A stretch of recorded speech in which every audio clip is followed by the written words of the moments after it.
Dear student, मैं doctor Mahendra Sarang स्वागत है आपका हमारे YouTube channel English literature academy पे। Dear student, in this video we are going to read about the most famous story which was written by R K. Narayan and that story name is under the banyan tree. Dear friends, as you know that and as you read about R.K. Narayan, he was not only a famous novelist but also a great storyteller. This story is one of the most famous story which was written by R.K. Narayan. Dear student, in this story R.K. Narayan tried to explain the life of village and the life of village people. In the story, the main character is the only is Nami and the village people. पूरी की पूरी कहानी में एक नामी व्यक्ति है जो इस कहानी का मुख्य पात्र है। नामी जो है वो 50 से 60 साल की उम्र का है and he is living in A old temple which is situated in the middle of the village, जो गांव में ही स्थित है। नामी मंदिर के गर्भगृह में रहता है और वह रोज सुबह उठ करके मंदिर की साफ सफाई करता है और मंदिर के गर्भगृह में रखी हुई मूर्तियों की इनकी साफ सफाई करने के बाद वह पूजा प्रार्थना करता है। ये नामी की दिनचर्या है और जैसे शाम होती है, नामी पूजा पाठ करने के बाद एक बड़ा सारा मचान है जो बनायन ट्री के नीचे बना हुआ है, वह पूजा पाठ करने के बाद वहां आकर के बैठता है और गांव के सभी लोग उसके सामने बैठते हैं और फिर वह उन्हें गांव से संबंधित या पौराणिक या प्राचीन कहानियां या शिक्षाप्रद कहानियां जो है वो उन्हें सुनाता है और इस तरह से ही used to make entertain to all villagers and all villagers used to give him some kind of food items, cloth and money in the return of to hear the story which was told by नामी के द्वारा जो कहानी बताई जाती है, गांव वाले उससे प्रसन्न होकर के कई सारी चीजें दिया करती है। इस तरह से नामी अपना जीवन जी रहा था। एज ए प्रॉपर्टी, नामी के पास में कुछ बर्तन थे और कुछ उसके अपने कपड़े थे। उसकी इतनी कोई प्रॉपर्टी या ऐसा कोई पैसा नहीं था, बस वो अपना जीवन यापन कर रहा था। तो इस तरह से वो लोगों का एंटरटेन करता था, पौराणिक कहानियां कह करके और कई शिक्षाप्रद कहानियां बता करके वह लोगों का एंटरटेन क्या करता था। यहाँ पर कहानी में मैं एक बात को और जोर देना चाहूंगा।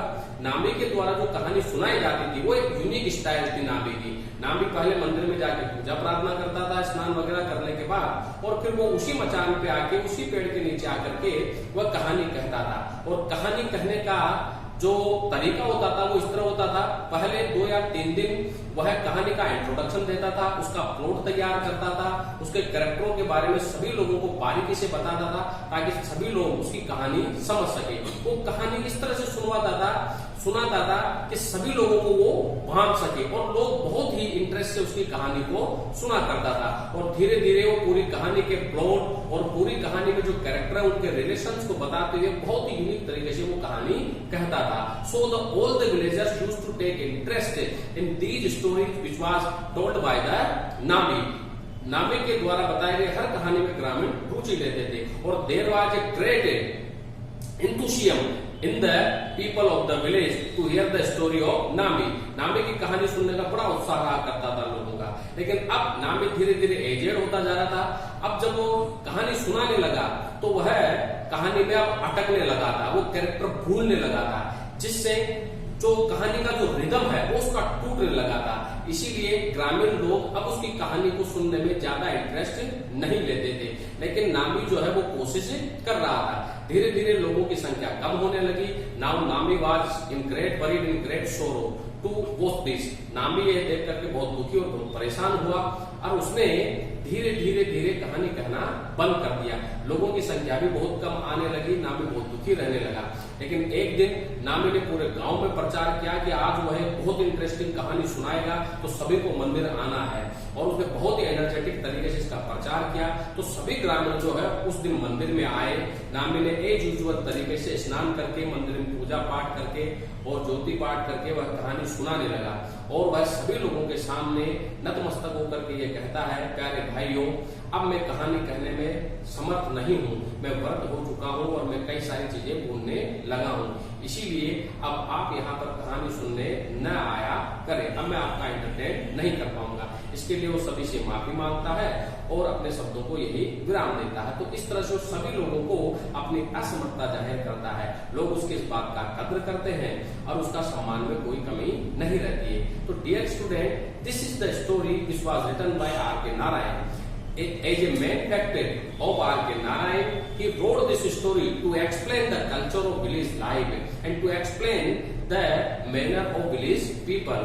तो इस तरह से आर.के. नारायण ने ग्रामीण जीवन को हमें बताने की कोशिश करी है. So it is really a most important story in our syllabus that name is under the banyan tree, जिसमें मुख्य किरदारों में केवल नामी है. अब मैं बात करता हूं इसमें पूछे जाने वाले प्रश्नों की. तो इसमें छोटे और बड़े प्रश्न दोनों पूछे जाते हैं.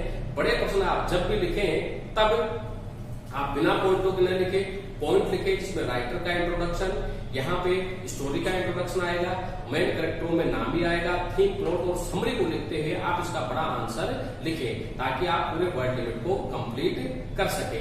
तो यह हमारे सिलेबस में टीजीटी, पीजीटी में और कई यूनिवर्सिटीज के सिलेबस में भी ये कहानी पूछी जाती है.